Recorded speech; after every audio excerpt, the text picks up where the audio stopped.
Hello, everyone, and welcome to National Young Writers Festival 2020. My name's Mike. I'm one of the co-directors, and we're here today with the event Beautiful Little Fools. For those of you who don't know, Beautiful Little Fools is a quote from S. Fitzgerald's The Great Gatsby, one of the most well-known books of the 1920s. Today's event is about the 1920s. Some simple maths would dictate that today is 100 years from 1920, an auspicious occasion. It's not the 1st of January, but it's still 100 years from a point in 1920. And so we thought that it would be a great time to reflect on that particularly influential literary canon and literary scene. So I'm here with some fantastic young Australian writers today to talk about that period. If you could please introduce yourselves, that would be lovely. Thank you. Hello, everyone. My name is Aline Mwizi Nyansanga. I'm a writer who mostly writes Black speculative fiction here in Ngunnawal country. Some places that I've been published in include Jed Press, Apparition Lit, and Gelada Africa. And yeah, I'm all about short fiction. Thank you, Aline. Hey everyone, I'm Saya. I'm talking to you today from Wurundjeri country. I am a white disabled dyke and I write about that, about memory, gender and sexuality. I've been published in VoiceWorks and done some spoken word work through South of the City's Talkbox series. And outside of all of that, I'm also a drag king who performs around Melbourne. Fantastic. Hi everyone, I am Caitlin Carney. I'm broadcasting to you from Eora and Darug country. I'm a stage actor and a classical soprano, but I also write a lot of poetry. Hi everybody, I'm Lou, tuning in from Gadigal land, extending huge love to Gadigal peoples and land. I am a Filipinx poet. Recently, I published in Australian Poetry Journal, Overland Prison International, Criminal, Rabbit, Scum, and VoiceWorks. I edit for VoiceWorks and adore VoiceWorks. Would definitely encourage you to check them out if you're under 25. Wonderful. It's so good to have all of you here. Thank you very much for coming today. I'll just jump straight to it. Our first question of the day is that the 1920s are an iconic and often mythologized period in literary history. Why do you all think that is? I'll start with you, Sarah. Yeah, I think it's interesting. I was thinking about this yesterday. And I think one of the things that really appeals to people around the 20s and why it's so mythologized is I think that often we're drawn to the idea of these times that seem really radical and challenging, and when there was all this growth and creative ideas. And then I guess something in history went wrong, and we can kind of project back and imagine that if all of these things had just stayed the way they were, that maybe the world would have taken a different direction, or that all of these voices may have taken us in a different pathway. Whether that's actually true of the people who were working and we remember of the 1920s, I think is to be debated. But I think definitely part of that mythology comes from an idea that we can kind of separate ourselves from our current moment and imagine that if the past had gone differently, things would have been better, or I guess that things had potential at one point, and rather than taking a different path, they could have taken a million different pathways that those people set up for us. And what about you, Caitlin? Why do you think the 1920s were so iconic in the literary sort of scene? I think part of what's so iconic from any period in literature is that what happens with the canon is that it grows like a ferociously hungry beast, and it ends up sort of looming and dwarfing the other. Sorry, just let me just fix the old thing. That's okay. The canon, it kind of it takes on the one thing, and then it ends up kind of dwarfing the other sort of 99% of kind of viable what was produced during that time. So that when we look back from 2020 to 1920, our view of what is representative of that time is distorted.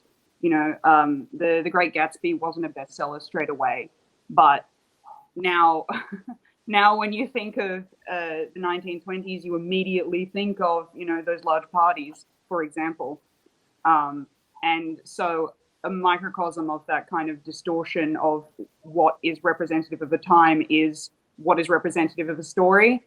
And for example, when Baz Luhrmann's Great Gatsby came out in 2012, and suddenly everybody was having a 20s themed party, they weren't having they were having parties where you go with a cigarette holder and you're in a suit or you're in a flappy dress or whatever.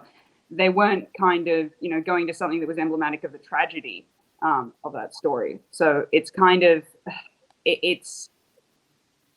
kind of our idea of what that time was has been overridden by the glamour that kind of precedes everything else. And I think that I've gone on a huge tangent, but I think that the glamour of that time precedes everything else.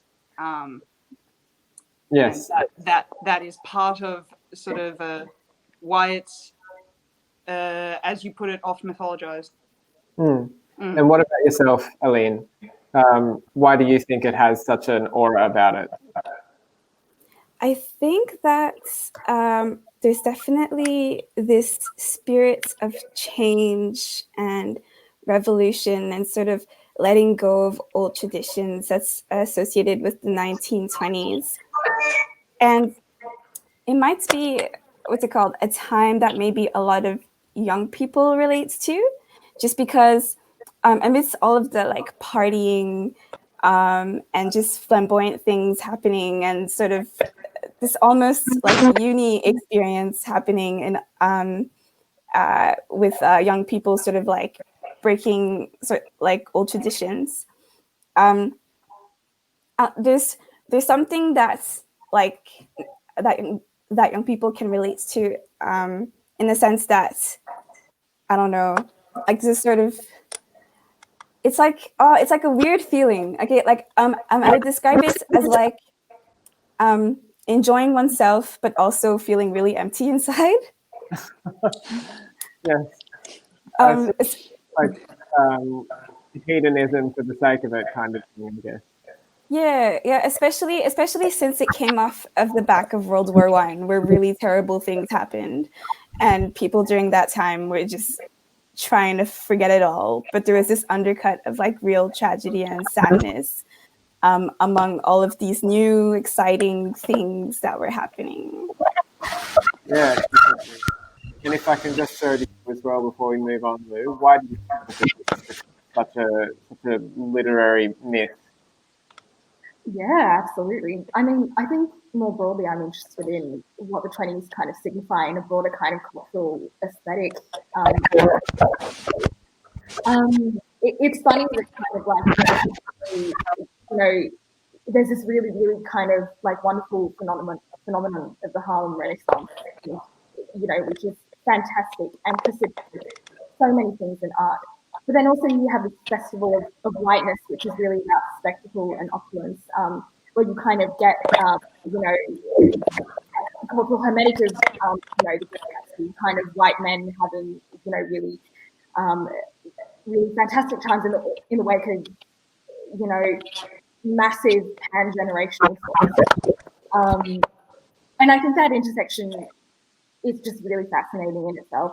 And I think within that period, we get the fermentation of kind of like, of jazz, and also kind of like Black cultural voices actually having space and time to be expressed. That being said, though, kind of thinking about cultural archive, I would know off the top of my head, kind of in Southeast Asian literature, what the 20s then means, in terms of kind of a more personal cultural archive. I really do think it's just that kind of melting pot of really quite a lot of trauma, hedonism, and good and bad art, which is fascinating. Yeah, well, I think that's a pretty good bridge into another question of ours. So one of the sort of key figures that's often the subject of fiction from the 1920s, or like criticism from the 1920s, is the Bright Young Things, a group of socialites from London. They were very much in the public eye at the time for these big, like, hedonistic parties they were throwing, and they were sort of seen as this, like, very, like, affluent socialite group of people.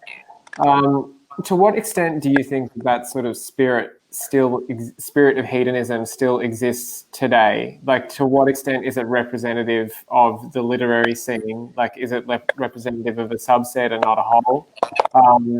And does it apply to everyone? So I'll start off with you, Aline.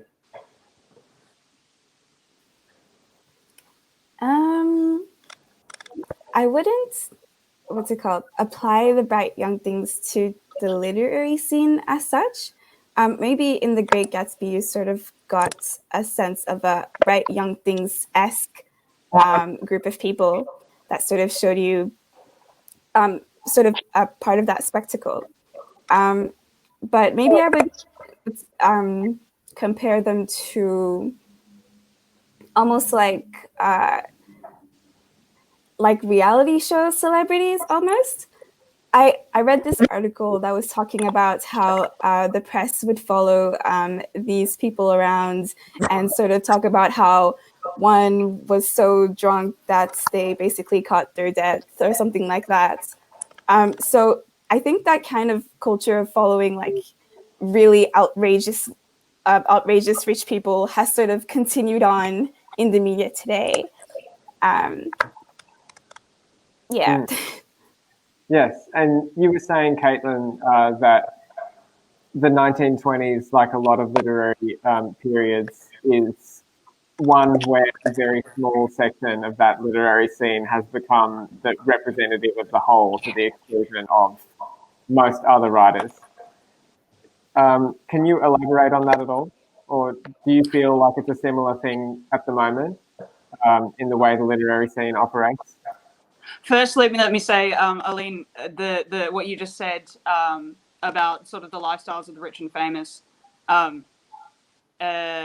through in reality shows. I was absolutely thinking earlier about how the Bright Young Things are quite similar. The way that we view what the Bright Young Things did through literature now, from the safety of our own homes, being able to read it in a book or watching it in a film. That's how I watch The Real Housewives of Beverly Hills. You know, if you want to see what people can do with too much money in too large a house, and just watch people kind of, you know, boil themselves in a stew of their own follies without you actually having to experience the ramifications of that, it's possible. So yeah, I just wanted to touch on that. As to your question, Michael, sorry, did you ask if I think that's happening now, that our view of what's relevant is being distorted by the way the canon manifests? Well, yeah, and in a way, whether that sort of spirit of hedonism that you know, applied to a very specific subset of writers that has later become, you know, representative of the whole of the period. Do you think that spirit still exists today in some quarters of the literary scene? Like, you know, or is that very much like a myth that we've created over time? I think, well, this is an odd way to answer your question, but I tend to go back to a Leonard Cohen quote, you know, poetry is just the evidence of life. If your life is burning well, poetry is just the ash. And so you know, which is not to say I totally get why they, you know, throw themselves into all these wild adventures, because it's not, you know, it's not a good example of anything. But I think that in terms of, you know, one group or one individual being favored, you know, at sort of the exclusion of so much else that is good, that nepotism definitely still exists. And I think that because we live in a time where you know, the vast majority of us have access to the internet, it's possible for everyone to have not one, not two, but many of us, upwards of 5 different platforms, kind of upon which to make our voices heard. So I think I've now answered 3 different questions that you didn't ask. I guess I'm not sure. I don't think it's a myth that, behavior such as that still occurs. I think it's a myth that behavior such as that is the only conditions in which to create, exciting stories, maybe. Yes. Yeah. I would agree with that. Yeah. So a couple of you have already touched on this before, like in what you've said about the sort of moral and ethical dimensions to the literary scene and the people that didn't include. That's absolutely something that we're going to touch on in a moment. But before we get to that, there are certain writers from the 1920s. Take, for example, people like Virginia Woolf, who was writing as part of the Bloomsbury Group, whose essay, A Room of One's Own, later became like a very influential text in the development of that wave of feminism. Do you think there are any lessons that we can still learn from the 1920s, from this period of sort of decadent 1920s literature and shell motif? And I'll start with you, Lou. Yeah, absolutely. I mean, just addressing A Room of One's Own and thinking about the central thesis of that work, I suppose. I think it is absolutely true that you do need a room of a pen to work. I think it was Alice hypocrisy and that, essential argument of like, well, at the time it really like, a room of one's own was guaranteed only to a select few. And, like if you're a white woman, good for you, and you could generate that art, then that's fantastic. But I think also Woolf was making inadvertent, kind of commentary on class and kind of like so many other intersections. And kind of like approaching the 21st century as well, ability and neurodivergence and kind of space, time, and the emotional side to create art. And I think that's something that's essentially true of kind of like my own practice, and I'm sure of everybody else's. Just kind of like taking a look at and kind of like approaching the pandemic in 2020. It just occurs to me how much of my own space and my own movement by work and kind of like life administration and a trillion kind of like anxieties and worries that impede art or kind of like are the invective to art. Not to say that art doesn't exist, like in a cauldron of worry and anxiety, and that's not like a super kind of like second place for it to begin. But I think that's something that's essentially difficult now. So, I guess my takeaway from that is really just like a cauldron of questions of like, okay, right now, what does it mean to have room and space to write? What does it mean to be kind of like an intersected body with that room? Which I think is kind of like invited to walk in certain ways, but also like, history shouldn't forget that Woolf was also a white woman and didn't like preface those arguments as a matter of like priority, I suppose. Does anybody else feel that they are thinking particularly about A Room of One's Own now in 2020, given the cultural moment that we're in? What about you, Sarah? Is it something that you've had to contend with in Victoria?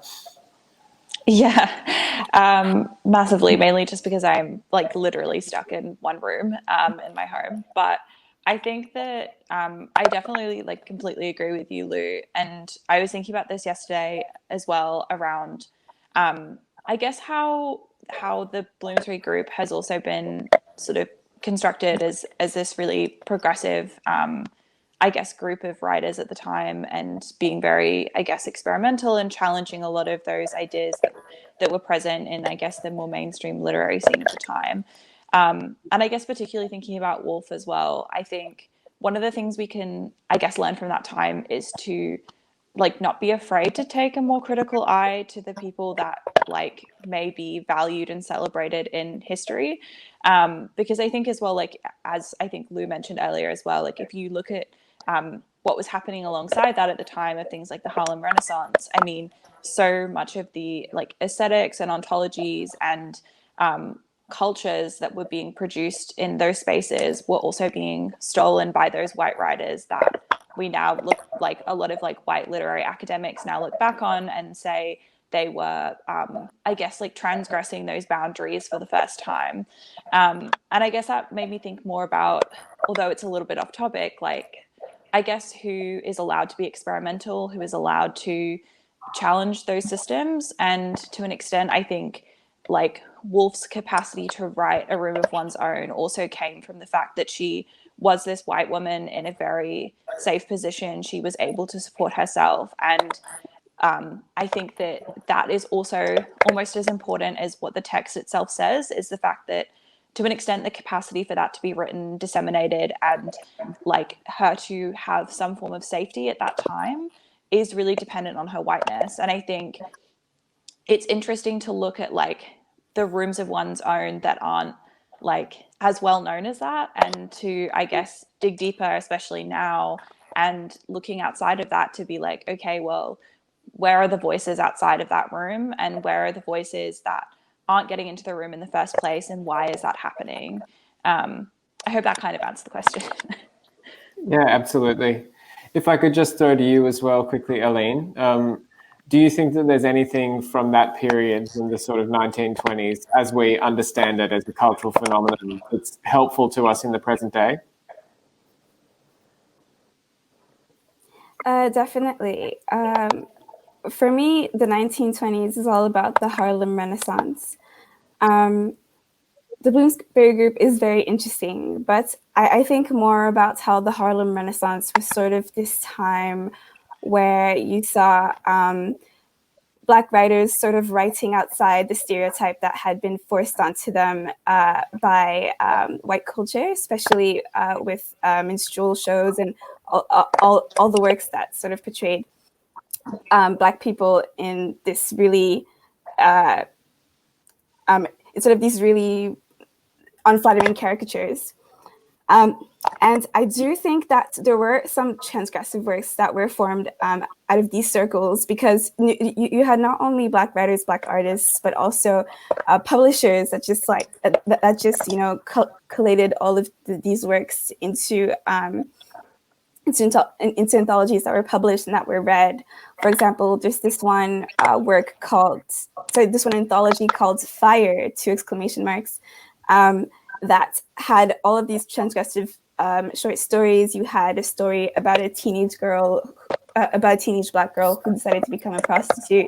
You had a story about gay love, basically. And you had all of these stories that wouldn't have been allowed to be shared by white gatekeepers, just being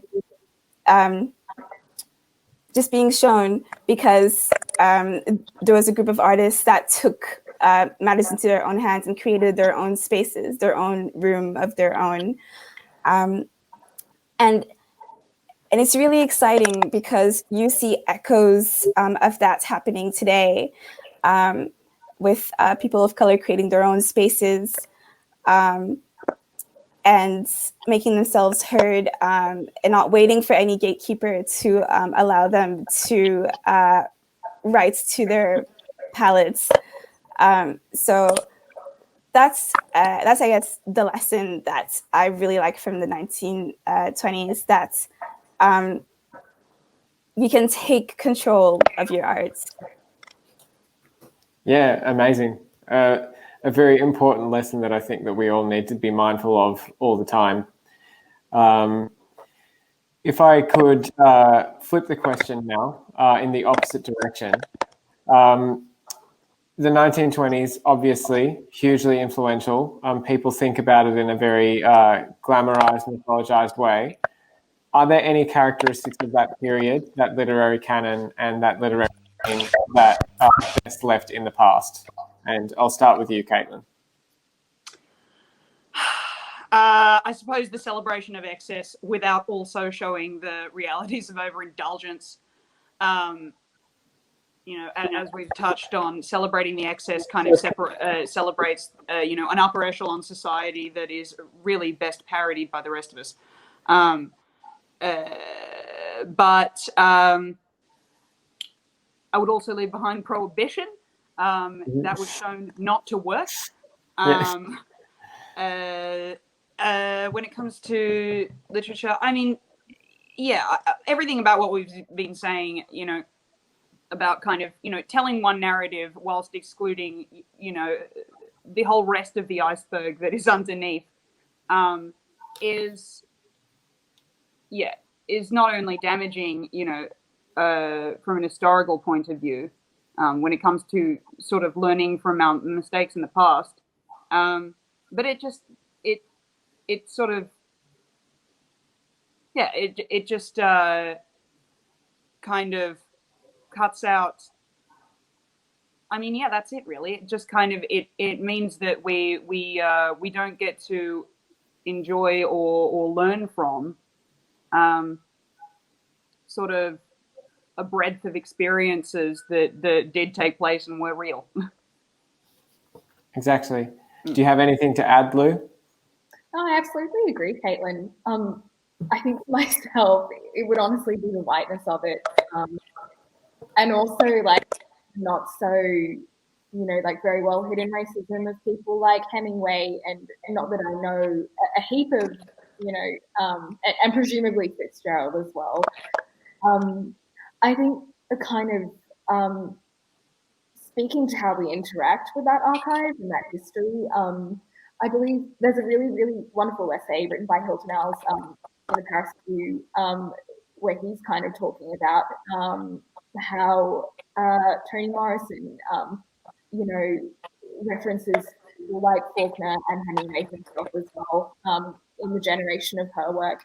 And so I suppose there's that act of kind of like reverence for, like, absolutely love Toni Morrison, like a fantastic and phenomenal person. But I think, kind of like it really is just that spirit of critical consciousness addressing. I really am just thinking about Hemingway. Like, he was just so racist. Like, why do we still love him? I don't know. Well, I think he also has come to embody a version of masculinity which we don't necessarily need so much anymore. So there's that. Yeah. Yeah, absolutely. Yes. Cranky, misogynist, sort of weird, cranky, misogynist, war apologist, very strange guy. But I love the way he used punctuation, right? Yeah. Yeah, very exciting. It makes it all worth it in the end. Yeah, so worth it. Yeah. Also, I think I personally find it quite interesting the way our perception of the 1920s now is very much shrouded in that kind of F. Scott Fitzgerald, like Art Deco relief kind of sort of thing, which has class implications to it as well. And very much cast the shadow of the 1920s in a very like upper class kind of way. Do you think that that's something that ought to be addressed in the present day, Sarah? Yeah, definitely. I think I was thinking about this as well in terms of the previous question, but I guess thinking about the 1920s from my position as like a white settler in Australia, I think it's interesting that I think the 20s that is like remembered in a sense and like cultivated and celebrated in like the way that you learn about, like you study texts like The Great Gatsby in high school, and like people have like 20s parties, and like there is that real like fascination with the era, is really like America centric and also like Europe centric. And I think like a lot of those aesthetics are really focused on like the upper class and on those ideas of I guess this kind of desirable and I completely lost the word I'm looking for, but a kind of desirable hedonism that you can access, and that is something that should be celebrated and is good for the world. But I also think it's interesting because it really allows like white communities to separate from the reality of what was happening in Australia at that time as well. And that has huge implications for class and race in terms of people's material living standards, and also the kind of literature that was being produced in Australia by like white writers at the time, like often which was really reproducing a lot of terrible stereotypes around First Nations people. But I think definitely that aspect of class is something that we use those texts to escape from, and to ignore the fact that I guess there were huge communities of people who were living in poverty in the places that The Great Gatsby is written about, and that we don't talk about those communities, but also ignoring the fact that I guess those communities of people still exist now. And it's, I think, often like upper class and wealthy audiences that are engaging non-critically with this literature from the 20s and still aspiring to that kind of like hedonism and gluttony. And yet that idea that I guess everybody wants to go to like Gatsby's parties, and that's just like an accepted fact, is something that isn't really challenged outside of those spaces as well. Like we still aspire to that kind of like wealth and I guess like carefreeness, which is seen to be attached to wealth.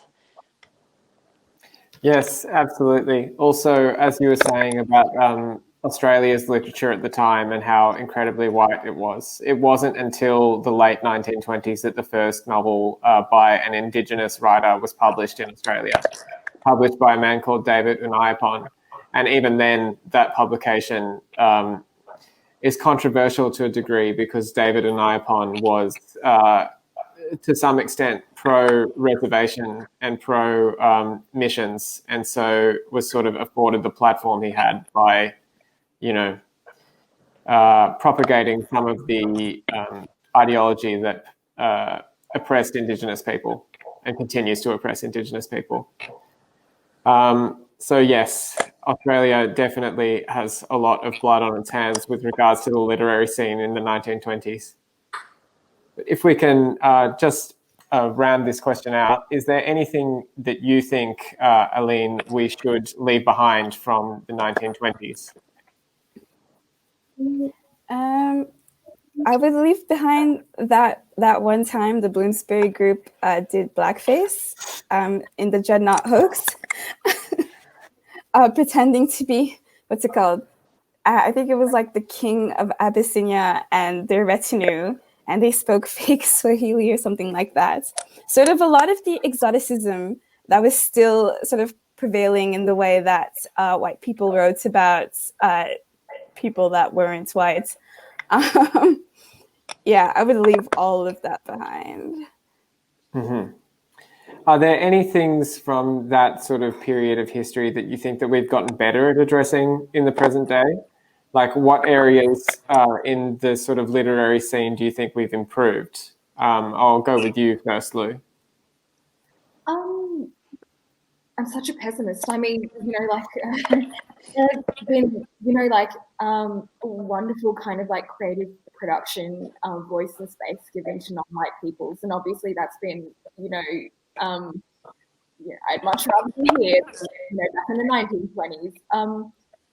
That being said, though, kind of circling back to that question of hedonism and kind of like the almost cult-like status of especially white men in the 1920s, I still think, Jonathan Franzen is still a thing. He's still, kind of like doing whatever he's doing,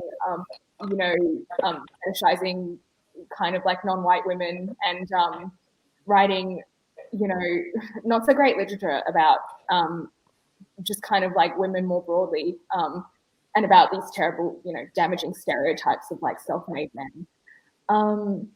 I think we've gotten a lot better at, kind of like fostering dialogue around, misogyny and racism. And I think like altogether there's, personally, I'm really, really heartened by the respect granted to people, who do community work that isn't necessarily kind of like anti-racist as part of its credo, but really is just kind of like an act of love, respect, and honor for culture, family, and kin. So I think that's been a really, really kind of like beautiful I hesitate to say development because I think that work has always existed. It's been immemorial. I just think that, there's kind of like attention and a respect around that is, kind of was given the honor, kind of like perhaps wasn't given back then. Yeah, it's wonderful. Yeah. Oh, sorry, go on. I've cut you off. Oh, no, not at all. Like, it's just a question of kind of like dialogue. And also just kind of like what was unsayable then is certainly kind of like entering the realm of sayable now, kind of like, especially thinking about neurodivergence and kind of like mental health and trauma, especially, and the literature around that has really experienced kind of like a wonderful blossoming in the past kind of 20 years or so. So certainly hope that. And what about you, Caitlin? Do you think that there's anything that we're getting better at over time? I seem to have my own narrative thread throughout this, talking about excess and decadence. Look, because it was a post-war period and things were kind of certain enjoyments were available to people again. Sorry, is my audio echoing? No, it's fine. Okay. Certain pleasures were available to people as they had not been for quite a while. There is a sense that, I think you touched on it earlier, Aline, the idea of, having a great time, but also feeling really empty inside is like just trying to kind of, just panicking and consuming all these things that are supposed to be fun and enjoyable and I guess status symbols. Without them kind of aligning with your values or actually contributing to your contentment. I think that we've gotten a lot better, going off that, at kind of repeatedly assessing what our values are and not sort of, although as you say, Lou, there is a kind of a pessimistic viewpoint on which from which you can look at this, but I'd like to think we've got better at kind of repeatedly kind of reassessing if what we're actually doing and the systems that we actually have in place are reflective of our values and not just reflective of, I didn't have this and now I have this, so I should sort of gorge myself on it. If that makes any sense. Yeah, absolutely. Yeah. And yourself, Sarah? Yeah, I guess like I'm probably in a similar boat to Lou of being a pessimist. But I guess one part of it is I think that I think when we talk about like what we want to like what we've gotten better at, I think there were some parts in the 1920s or some communities in the 1920s producing work that were already doing stuff really well. Like Eileen was saying, like the Harlem Renaissance was these communities producing work autonomously, publishing each other and promoting Black voices in a way that had been ignored and not done by white literary canon and like white literary elite. And I think that a lot of that has continued within different communities that we see now who run those kinds of autonomous spaces where people are able to, I guess, share their voices. And that's particularly important for, I guess, like young Black writers and young First Nation writers as well. But in terms of, I guess, the white literary scene and also just the established literary elite, the people who are buying and publishing in like mainstream Australia a lot of the time, I think that a lot of those divides that we saw at the time of the 1920s still exist.